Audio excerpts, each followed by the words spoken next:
Hey everyone, and welcome to Crank It Up Podcast, the YouTube home of Brigand Games. I'm Jim Price, and this is my fourth Designer Diary entry titled, How to Get Your Ideas Published into Our Game. I'm choosing that title very specifically because it's at the core of what we're trying to do with our game Erudia Battle of Birthrights. We want to get your ideas published into our game. By the end of this video, we'll be talking about the why and the how to make this happen, but I want to start by focusing on the why because it's infinitely more important. So why do I want your ideas published into our game? There's been many times where I produced custom content for a game that never sees the light of day. It's a very enjoyable exercise. It pulls me into the game. I specifically love variable player powers because it lends itself to this very type of activity. But it never goes anywhere, and why? And I know that many people have been in this same situation before. We want to be able to act like designers, but we know that at the end of the day, it's never going to be actually part of the official game. If anything, it's something that we just do on the side for fun, or maybe we use it within our small groups. I remain firmly convinced that it doesn't have to be that way. In fact, I think things are better when you have more perspectives on it.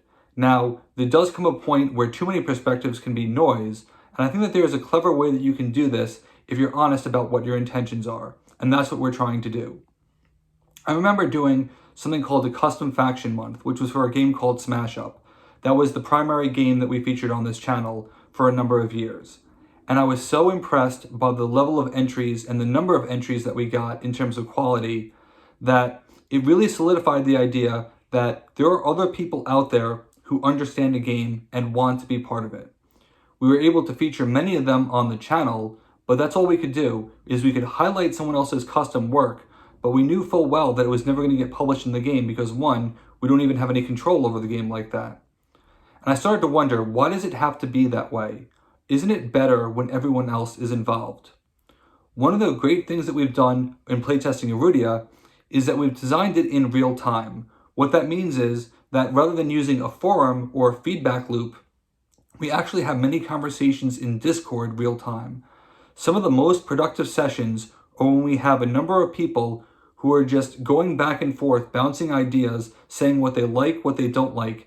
And that way, it's not just a conversation with me and one person, it's a conversation with me and many people.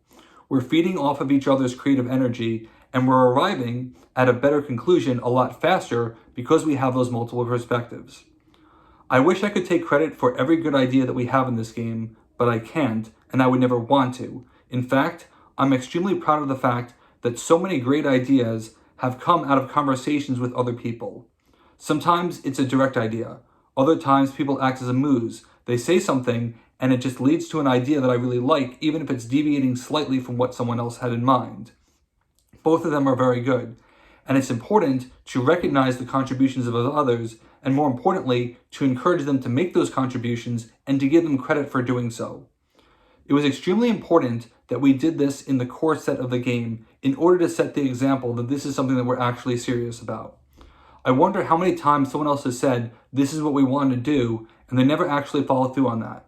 Well, to me, there's no greater message than to literally start the game with an example of what we're trying to do, involving the other members of the playtesting team in the direct product. We see this with the Fairies class. The Fairies are one of the 4 secondary boosters that only can be played as a secondary. That means that it's 15 cards, and it's a lot less to design, but it's a very rewarding design because you have very little space that you can waste. You need to make sure that every card fits, and you need to have a consolidated idea in a short amount of cards.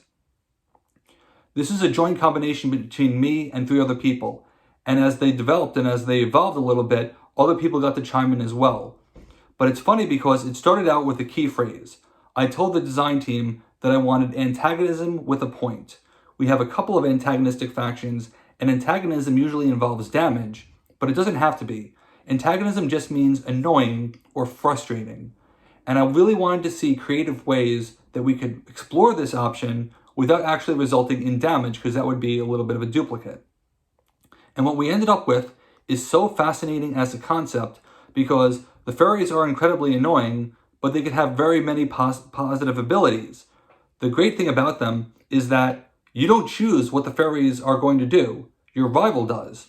So if your rival is complaining about all these negative effects, They're the ones who are choosing them. They can choose to help you, they can choose to hurt themselves. The fairies have all this antagonism potential, but ultimately, your rival is the one that is responsible for that choice. And it's such a fascinating idea because it creates a mind game between the two players. A great example of this is with the card Titania. And Titania could take a little bit of getting used to, but the idea is that we have this concept of a fate. A fate is a multi-choice ability that has two or more options that a player is going to choose. Most of the time, a fate ability is going to be the choice of the player who played it. But for the fairy card specifically, they're offering the choice to another player. So the rival decides, okay, do I want to help my opponent or do I want to hurt myself? They have no one to blame but themselves. But Titania makes it interesting because Titania can sort of bless a choice.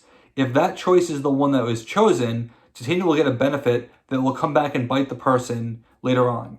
And it creates sort of a mind game. Do you want the person to actually think that this is what you want, or are you trying to get the charge? Are you trying to use reverse psychology to push them in the other direction? It's an absolutely fascinating concept and one that puts you directly in the mind of your opponent. We wouldn't have this type of ability if it didn't come out of community content. And you see that there are a number of fairy abilities that all resolve around a choice, but it's a choice that you don't necessarily have, and yet you have a way of guiding your opponent, and your play style might indicate what you want to actually happen. I remember one day specifically, we were working on some revisions to the fighters, and I came downstairs into my office really excited about a number of ideas that I had brainstormed, and I started running them by people. Long story short, we ended up with none of them, because it turns out that my own biases were preventing me from realizing that some of these ideas were problematic. And because I was bouncing those ideas off of other people in real time, they never saw the light of day. Within 5 minutes, we came to a realization that yes, this is not a direction we want to go to, and that was made possible by including other people. With a game like this, that's set to grow expansion after expansion, because it is an expandable card game, there are so many opportunities to actually involve player input. But there are some challenges as well. We want to have a core set rulebook.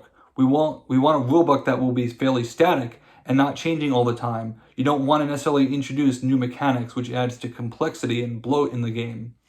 So how do we actually manage this? There's a couple of ways you can do it. The first way is through royal item submissions. There are 12 royal items right now, but there are full intentions for them to have a new one every expansion that is designed by someone else. We've actually already had the contest among the playtesting team in order to get the next submission in, so that we wanted to make sure that there's nothing we need to add to the rulebook now in order to be prepared for later. And this is a fascinating exercise. We got a number of great submissions. The team voted on the potential, and it was great how the vote was so close because everyone really liked many of the ideas. And as sort of statistical noise, I threw in a couple of my own submissions. I was never going to take them, but I lost. In fact, I wasn't even in the top 2, and that's great. It means that there are other ideas that people have that are worthy of inclusion, and that not everything has to come from the single perspective that's mine. This is something that we can repeat over and over again. Unfortunately, the game is going to be at a certain point where the testing team is going to be ahead of the player base, simply because of the fact that it takes a long time for a game to come out. There's always at least a 9-month cycle for production. But eventually, we'll be able to have it so that the player base can be the ones that are submitting those items and getting their ideas printed in with credit in the rulebook to say that, hey, this person made a meaningful contribution and is making a difference by having their idea in the game. You may think it's only one card, what's the big deal? But you have to remember that it's a royal item. This is a card that has the potential to be in every single game. In a variable player powers game, if you design a faction, someone may or may not play that. But a royal item, that can be chosen in every game because it's independent of the class choice. In fact, it can be used by both players in the game, and that would be extremely rewarding to be someone whose idea had that sort of recognition. The next way that we're planning on doing it is through boosters.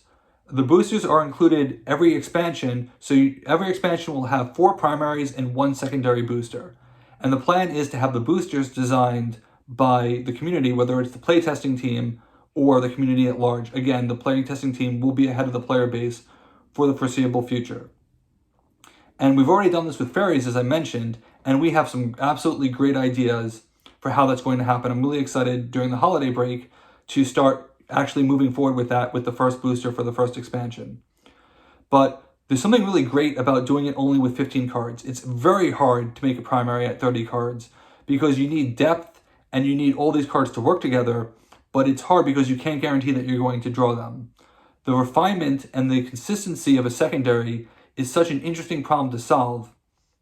I love writing secondaries. As a matter of fact, I kind of shot myself in the foot with this initiative because I have secondaries and I have no idea when they're ever going to be published. But that's not what it's important. It's not about, what I necessarily want for the game. Yes, I want to see my vision realized and I have a lot of content that I want to get through, but if I'm not making the concerted effort to include other people's ideas now, then it's never going to happen. And that means that some secondaries that are great are going to have to sit on the back burner for a while, and we'll figure out how to get them published. Because we want to reserve space every single time to make sure that no matter what product it is, this product is a contribution between us. Your ideas are getting published into our game collectively. Not my game, not Brigand Games' game, but our game as the player base. I want everyone to feel like they can be a part of this experience as long as they're willing to work hard and have good ideas and be receptive to feedback. That's another challenge that comes with this, because many times people will suggest something and that doesn't necessarily mean that it should be included. It could be broken, it could be problematic. The point is to separate what I call the idea from the execution. Great ideas don't necessarily lead to the exact same execution. Someone could have a great spirit of an idea, but their particular execution may be flawed. It may be weak, it may be too strong, it could be problematic. But you can take that idea and you can refine it as a group, and then you can make it into something truly great. And that's what I'm hoping will happen during these initiatives. We plan to have more real-time conversations, opening up a Discord specifically for that, to invite the ideas in, let people know that, hey, you may not get everything that you're asking for, but you'll get, certainly the idea if the idea is what's going to work. That's actually been one of my favorite parts of this whole exercise. In many ways, it doesn't feel like a design. It actually feels like a negotiation. And Stephen McGarg, one of our testers, is particularly ruthless about this because he knows that he can get his ideas in if he pushes hard enough. And it's a joke between us because it's like, we will go back and forth, and I can't tell you how many times that he ends up being correct in the end, and then we end up putting that idea in the game.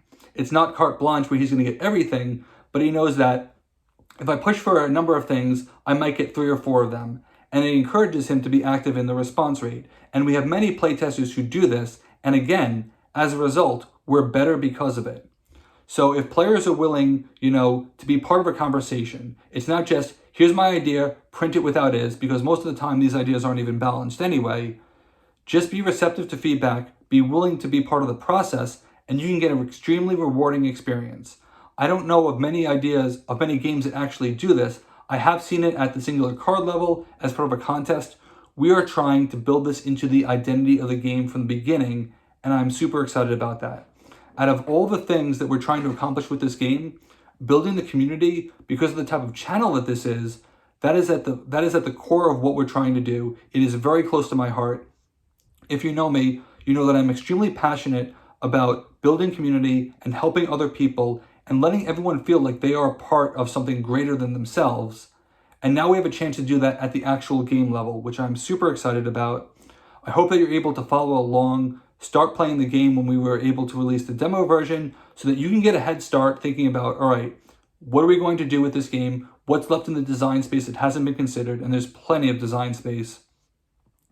And then from there, we can start building a community that actively puts back into the game that we play, and that way collectively, it feels like it's ours. That's it for today's Designer Diary. Thank you so much for watching. Let's shut it down.